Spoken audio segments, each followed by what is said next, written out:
SpartanNerd here, and today I'm reviewing the Terpiculi, Terpiculi, Terpiculus, Terpiculi. Like if you have more than one, is it Terpiculus? If it's Terpiculi or Terpiculi, I don't know how you say it, but it is really, really cool. Just going to say that. Well, the Terpiculi comes in this box. You can clearly see everything that comes in this box except for what is tucked down behind the Mythic Legion's logo. And what that is large swappable hands, because this figure has some extra big arms never seen on a skeleton figure before in the Mythic Legion's line. And if anyone would know, it'd be me, because this is my sixth, seventh skeleton. You see what I did there? 6, 7, ha. Okay. This is what the back looks like, and it just features the skeleton god in the middle, Poxus, the insect guy, and Erythere, or whatever that's called, and also maybe the Ilith or something like that. Ilith, who's in charge of, I don't know. But the Necronominus is the big skeleton god in the middle. I don't have that figure, and I'm not going to get it, though it is impressive in person. And I have these figures that are in the cross sale, except for Necronominus. So I have Belulith. Go check out my review of Belulith. And the one on the bottom is the Undead Legions Builder. Very useful figure, but kind of a forgettable character, because he's a Legions builder, but he's a kit that you can use to make different types of undeads, and it goes well, very complementary with skeletons. So let's get this guy open and have a look and see what he's really all about. So here's all you get in the package. Yeah, so I've got him, I just took him straight out of the package, kind of angled those arms back so he could stand up straight. I didn't even move his toes, they're angled down. This is what you get. You get the figure, and he's very impressive all the way around. You can see he's got this. He's just a skeleton, but he's a monster, like truly a monstrous figure. What else? You have that spine over to the side. That's actually a tail. He has an alternate head that does not have horns. I do not prefer that one, right? But you get two little wings. These are kind of like chicken wings. And then we have alternate hands for each of his many arms.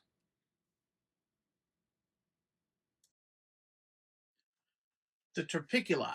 So who even is this guy? Well, first of all, let's say I wanted this figure. I knew I was going to eventually get it to really finish out my collection of skeletons. I don't see me getting a lot more skeletons after this. I mean, I have a ton of skeletons. You'll see most of my collection later in the video. But when they released this guy, I was like, yeah. So this is like a Moduloc or Multibot kind of figure. You can take them apart and put them together different ways. You could get more of them and make bigger monsters or whatever, That's the cool thing about it. I basically have him together as a single figure here. I mean, it's only one figure's body, right? But I've got everything I can put on one single figure here. That's what I'm saying.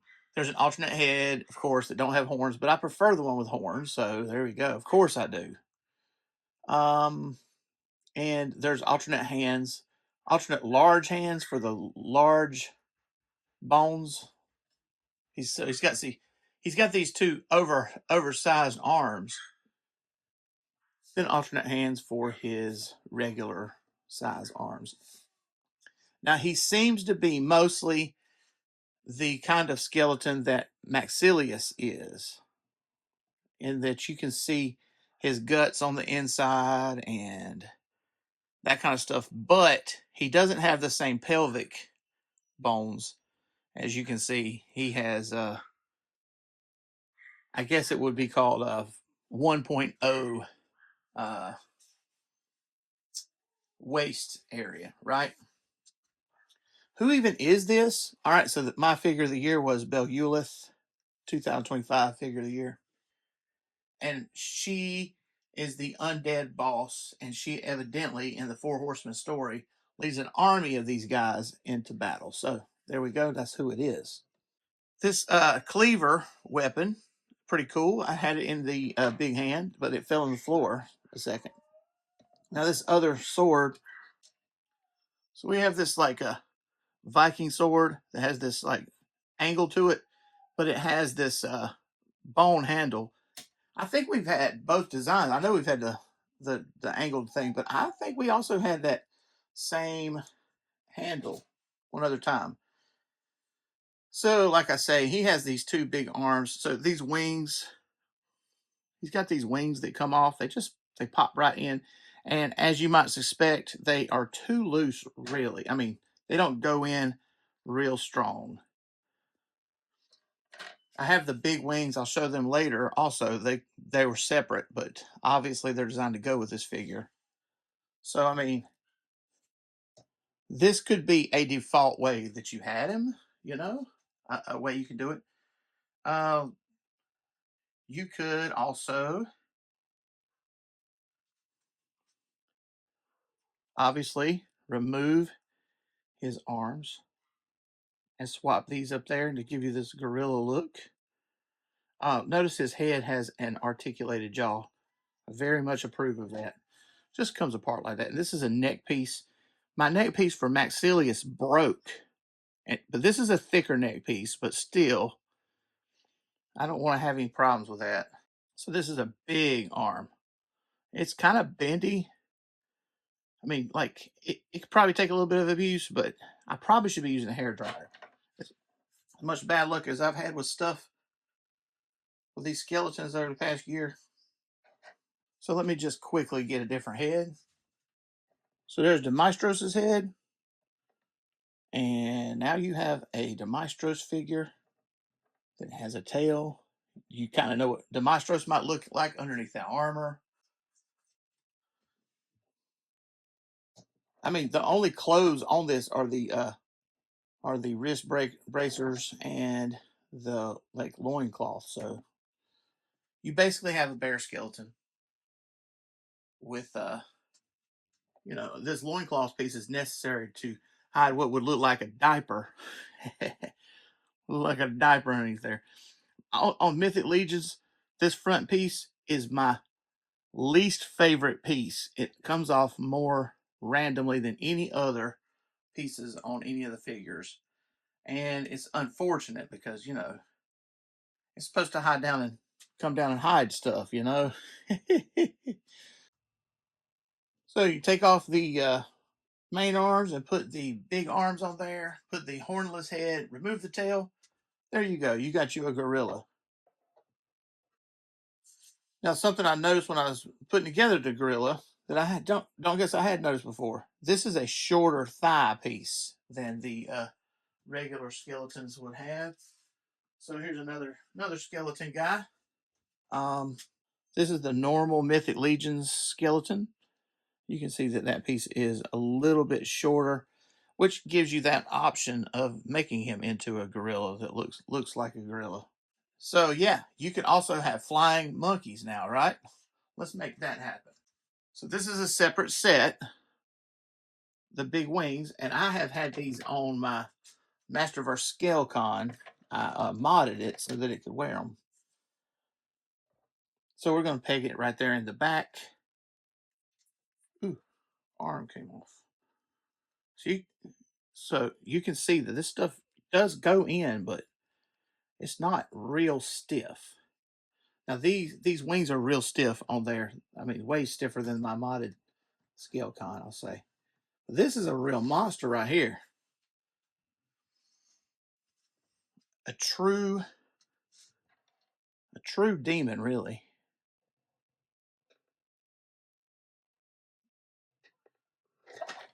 Go back and watch some of your early Disney stuff and that whole thing about the Night on Bald Mountain. He looks like something from that. Yeah. These bone wings that as a separate set. I have gorilla glued these in. They they go up here. They just keep coming back out. It doesn't stick. It doesn't take. So it's fine. It would just be falling off on camera. But yeah. So now you can have flying blue monkeys, right? Alrighty. Let's see what else we can do.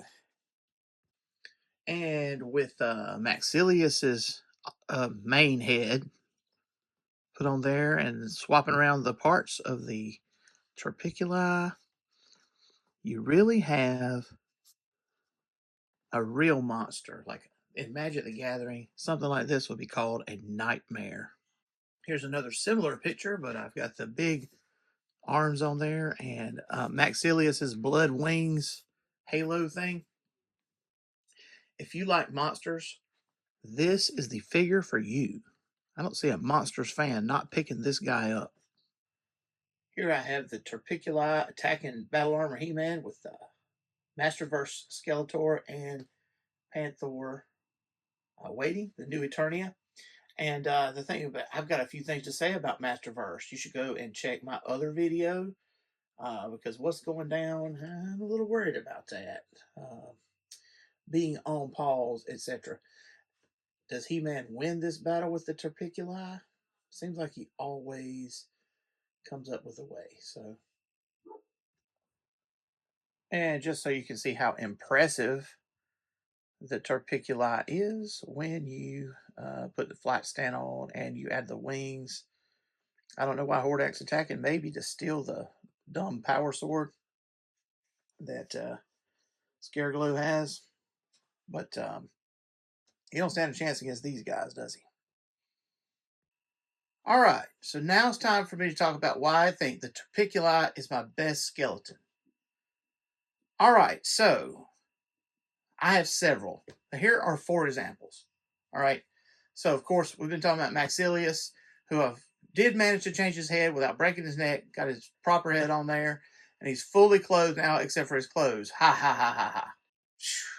Luckily, the wings that are on him are not the wings that came with the figure, right? So that dumb finger piece that falls off, I just let it fall. All right. Gorilla Glue has not helped that stay on. At the back, I have Demaestros that has Skeletor's Viking head on. I just love doing that with Demaestros' body. But Demaestros is a fully armored knight and really just had a skeleton's head. So he makes a good commander for skeletons, but in that way. But he's not truly a skeleton warrior, is he? Undead of Vikingfell over here to the left. I changed this one a lot. More and more, though, it's unreliable for standing up. You see, even right now. And I rarely use the head that's supposed to be the default head for it. With the falcon wings and the tail, I just don't use it. And I have had that etched Viking skull, gilded gold skull on Maxilius. It is my favorite skull head that I have.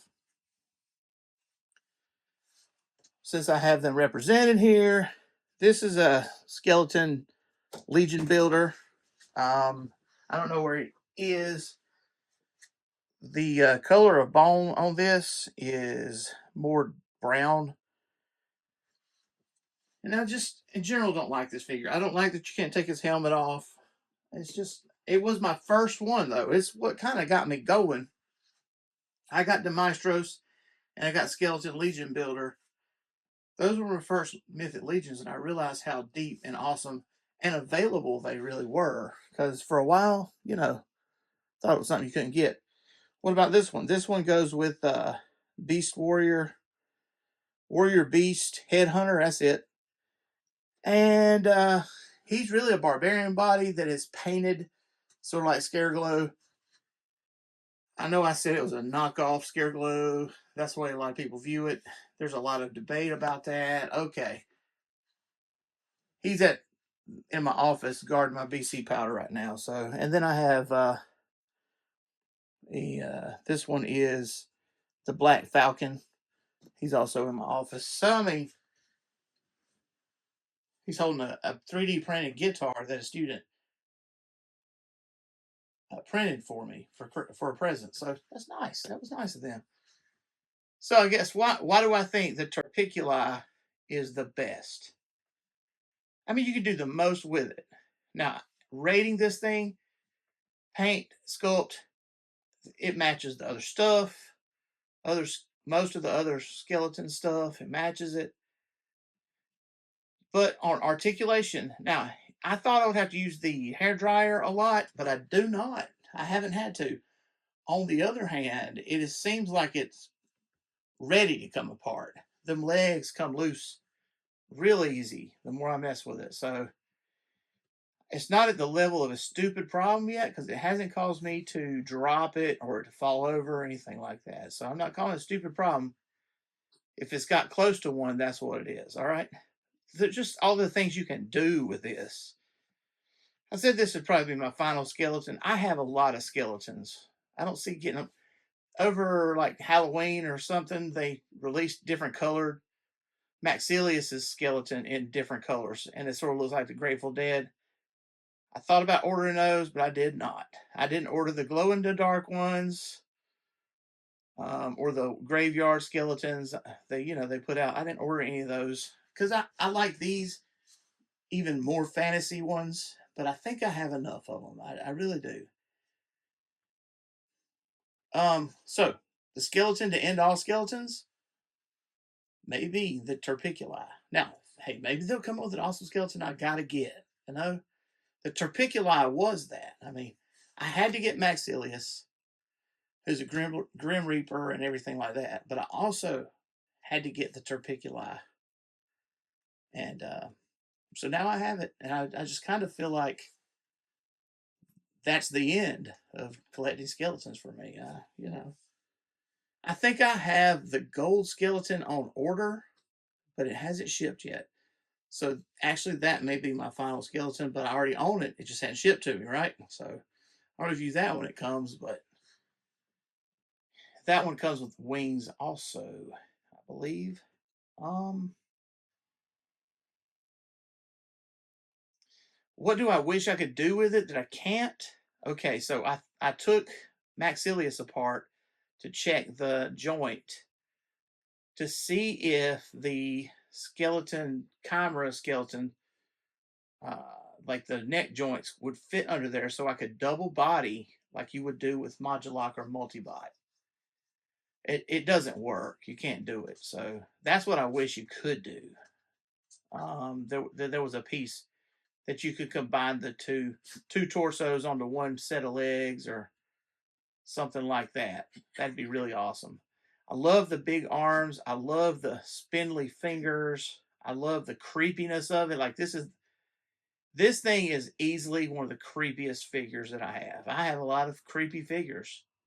This one is the creepiest. And if you don't collect Mythic Legions, but you collect monsters, you should get you the Terpiculi, Terpiculus, whatever. You should get it.